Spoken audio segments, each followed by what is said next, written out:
All right, ladies and gentlemen, in this video, we are going to learn how to find the center and radius of a circle, and we're going to learn how to graph that once we locate it from an equation. Okay, now, here's what we're really going after. If you take a compass and you plant that compass point somewhere and you draw a circle, that circle will have two principal features that we want to get at. All right, and the first feature is it will have a center, and that center will have coordinates x, comma, y. Right? Another feature of the circle is that from the center to the perimeter, there is a radius, and that's something else that we want to find. We want to find r, which is the radius. So that's a distance. We want to find these coordinates here and this distance right here. And we're going to do it using a bit of clever algebra. Okay, so here's the equation as it's given to us. 4x squared plus 4y squared minus 16x minus 24y plus 51 equals 0. So there it is. Somewhere hidden in there are the x and y coordinates of the center of the circle, and also hidden in there is the radius of the circle. So this is how we're going to go about finding those two things, the coordinates of the center and the distance measurement known as the radius. And then we can graph the circle and draw it. All right, so I'm going to show the steps, and your job is to follow what I'm doing. So at this point, you need to have a paper out in front of you. You need to have something to write with, okay? Preferably something with an eraser, not like this. Maybe a pencil with an eraser on the end of it, all right? You might not need a compass just to sketch the graph, but a compass like this is very useful if you're actually going to be doing precision work. All right, so now that we're going to get started, our first step is to move this term, this whole number term, or the term that has no variables associated with it, we're going to move that over to the right side by subtracting it from both sides. So subtract 51 from both sides. Okay, the other thing that we need to do is group our terms together. So the x's need to be together and the y's need to be together. So as I rewrite this, I'm going to put 4x squared minus 16x, and then I'm going to leave a little space. So as you see me write this, I'm going to leave some weird spacing, and you just mimic what I'm doing because there is a point to the weird spacing. And then I'm going to put in plus 4y squared minus 24y, and then a space, then the equal sign, and negative 51. All right, so let me do that right now. So the next line of our work looks like this. 4x squared minus 16x, and then we'll leave a space, maybe a space about yay big. And then I'll put a plus sign. All right, so I've left some space there on purpose.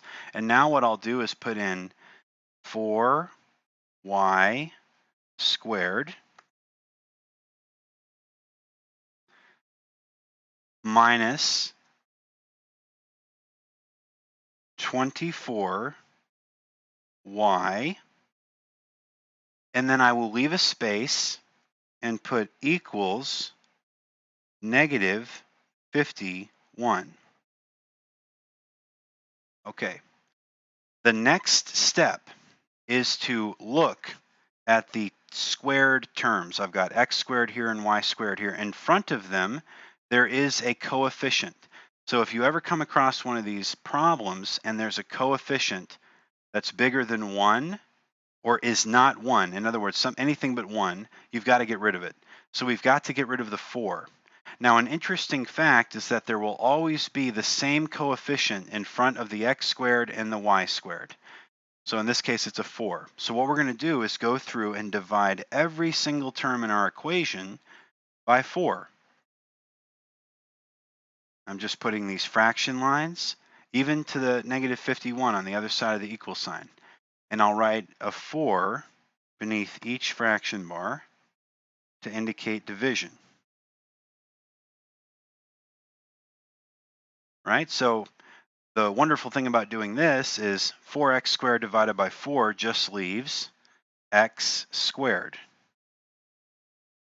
Negative 16x divided by 4 leaves negative 4x.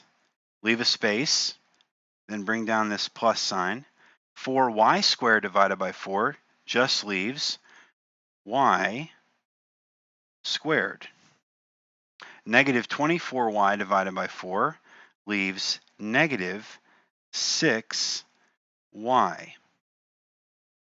And we leave a space and we put the equal sign. Now, here's the thing. Negative 51 and 4 have no common factors. So this is an irreducible fraction. So we just rewrite it. Negative 51 over 4. Now, sometimes it is a reducible fraction. You'll need to prime factor the number and figure it out, but in this case it is not reducible, so we just leave it just like that. Now, the next step is to put parentheses to the left of the x squared and to the left of the plus sign. So I've encapsulated this area right here, and I haven't yet put anything there, but something's going to live right there here in a second.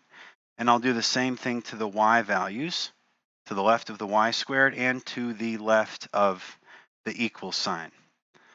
Okay, now these middle terms, these middle coefficients, this one's negative 4 and this one's negative 6. What we're going to do is divide those middle coefficients by 2, one at a time. We're going to take each one singly. Divide these middle coefficients by 2 and then square the result. So I'm going to divide negative 4 by 2, see what that equals, and then square the result. And then I'll do the same thing over here. Divide negative 6 by 2 and see what that equals, and then square the result. So over here to the left of my main workspace, I will make a little side work. So for x, I will take negative 4 and I will divide it by 2. And negative 4 divided by 2 equals negative 2. I then put parentheses around that and square that. Now, anything squared becomes positive, so negative 2 squared, just negative 2 times negative 2, equals positive 4. All right, so I'm done with the x. Now, the y. I take the y, put a little colon here, and I'll take negative 6, which is the middle coefficient right there, negative 6 over 2 divided by 2 equals negative 3. Put parentheses around that and square it. Negative 3 times negative 3 equals positive 9. Okay?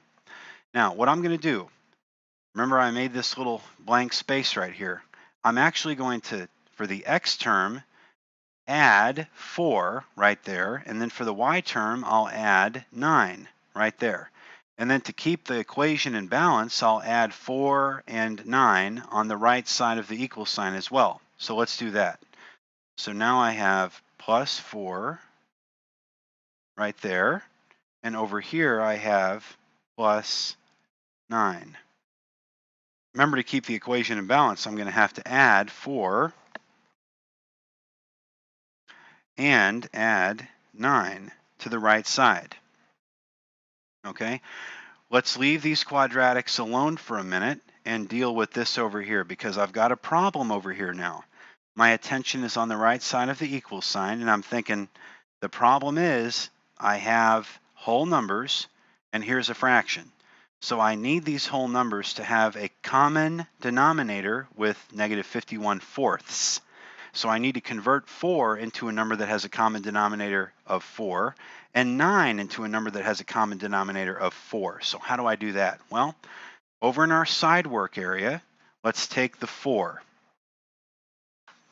All right, remember, 4 can be thought of as a whole number 4, or it can be thought of as a fraction, 4 over 1.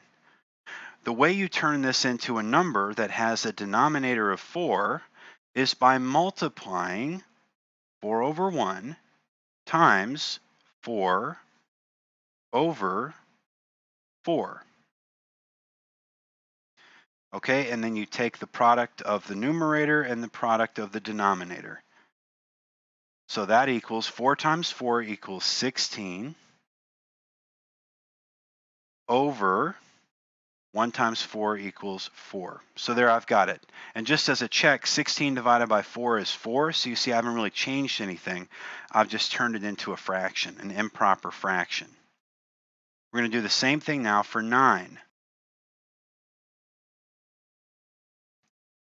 Okay, so I'll now take 9 and recognize that 9 can be written as 9 over 1.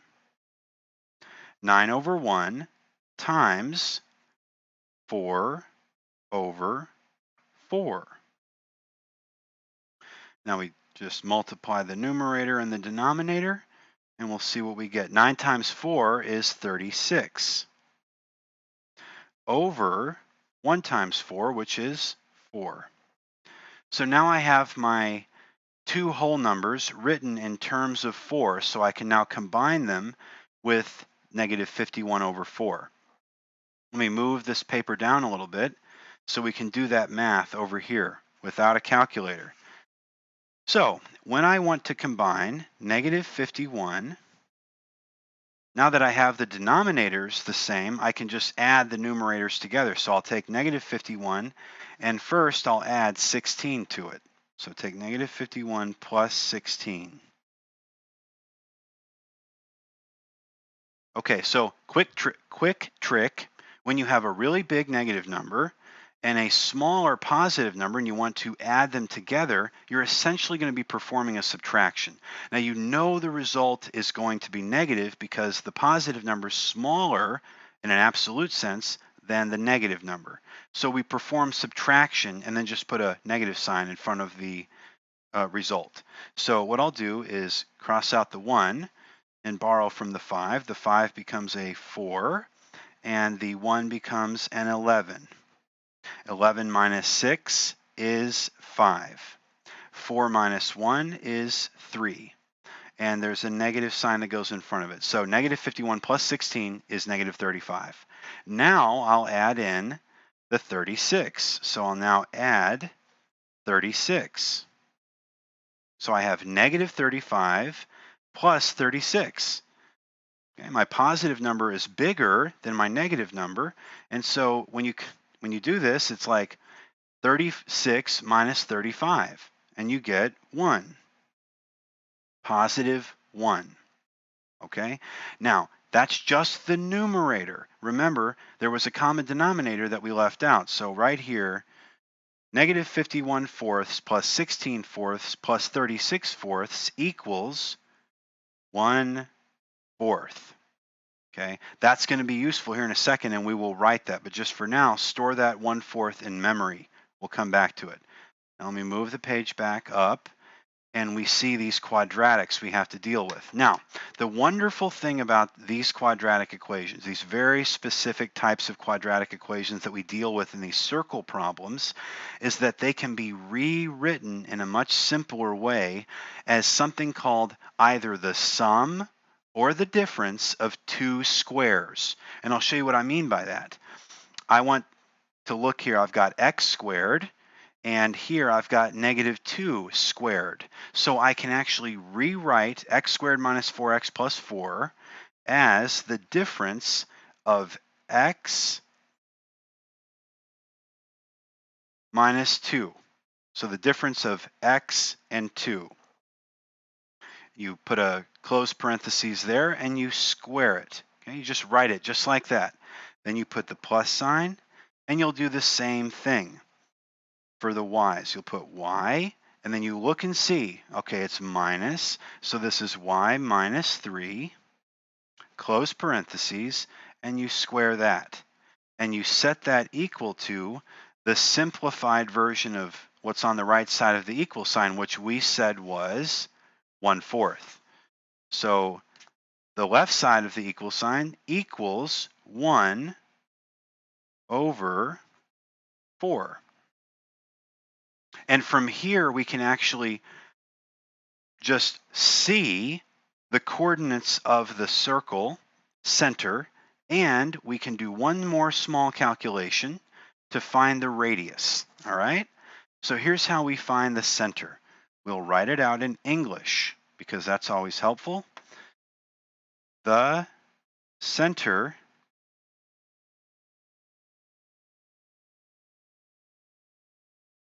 is located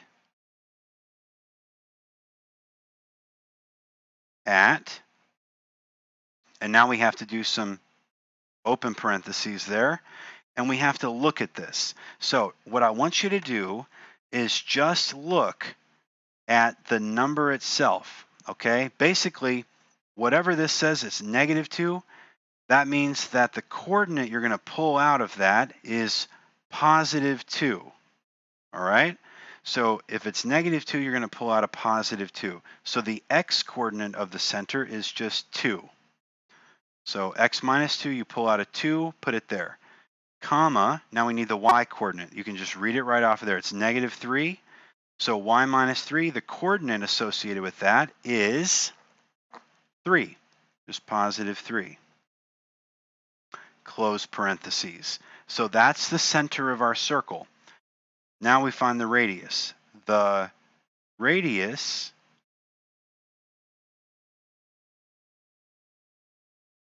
is, now we have to do one small calculation, and that has to do with this 1/4 over here on the right. Whatever is sitting right here, you have to take the square root of it. The radius is the square root of 1/4. So the 1/4 is underneath the square root symbol. Now there's a fun fact about square roots. It's going to make our lives a lot easier here. That fact is that we can rewrite the square root of a fraction as the square root of the numerator over the square root of the denominator. And that's what we're going to do. So we'll rewrite the square root of 1/4 as the square root of 1 over the square root of 4. Just like that. And the square root of 1 is just 1. So we'll set another equal sign. We'll keep going. So we'll take the square root of 1. It's just 1. Right? And we'll take the square root of 4, and that's just 2. Right? And so the radius is 1/2, or 1/2. Now, there was a great question asked in class today by an extremely bright student who was thinking, and they said, wait a minute. When we take the square root of a number, don't we have plus and minus? And it's like, well, it's possible that it's 1. It could be -1. It's possible that it's 2, but it could be -2. It could be -2. And I answered in class that we only take the positive square roots for the radius, but I'm not sure I really explained why. And the reason in this instance that we only take the positive square roots, or the positive roots when we take the square root, is because we're trying to find a distance. Okay, this distance cannot be negative. So the absolute distance that represents the radius has to be a positive number. So you can kind of throw away those negative solutions for circles. Not always, but in this case, when you're working with geometry, you're looking for the positive distance that represents the radius, and that's why we just take the positive root. Okay, very good observation, though, from that one student who was really thinking about what square root represents. Very, very good. But in this case, it's just 1/2. All right, so now for the fun part, we're actually going to graph this. So all of us need to get better at making little sketch graphs. So what I'm going to do is draw a vertical line that represents the y-axis, and I will draw a horizontal line that represents the x-axis. Okay, and now our ruler or protractor, whatever you're using, can be used to demarcate the lines. 1, 2, 3. In order to create our numbering system, I'll turn my ruler like this and line it up with one of the numbers and then create a little marking system. And what I'm going to do is we'll call this 1 right there. This will be 2, and this will be 3, 4, and 5, just like that. Okay, and we'll go ahead and mark those. We'll label this as the y-axis, and we'll write 1, 2, 3, 4, 5. Over here, we'll do the same thing. Line up so you've got something you know is right on the line, and then we're going to move to the right here, marking off our x-axis. 1, 2, 3, 4, 5. All right? So that will be 1, 2, 3, 4, and 5, and we better label that x-axis right there. Okay, we label the origin point as 0. Okay, and now it's time to actually plot in our circle center at 2, 3. So we can actually do this. We go over 2 on the x-axis and up 3 on the y-axis. So our center is going to be located, again, this is just a sketch, but about right there. That's the center of our circle. This is actually going to be a very small circle because the radius of the circle is only 1/2. See, so your radius is actually going to be very small. It's going to be a little bit too small given this graph's dimensions for me to use a standard compass. So I'll just freehand it. Let me find a suitable marker for that. Use a different color. I'll use this blue to freehand essentially a circle around, a very tight circle around this center, right about like that. So that is what that circle looks like in physical space. And so that's it. You've done it. You have a circle with a center at 2, 3 with a radius of 1/2, and you found it using this method. Now this method is actually called completing the square. And I've shown in another video that I'll link in the description a visual method of showing what completing the square is. When we took this term and divided by 2, then squared it, that's what we were doing. We were completing the square. And there's a very clever visual representation of that that might be useful for you if you found anything we did here confusing. Or if you just want to dig in more and find more about completing the square, make sure to watch that video. Otherwise, guys, thank you so much for watching, and I hope you like and subscribe and hit that notification bell so you're always alerted when I post a new video. Please leave any comments or questions in the comments section, and check the link in the description to a more lengthy print tutorial taken from an excellent website called Purple Math. That's where this particular example came from. So I'll link that in the description. Thank you very much.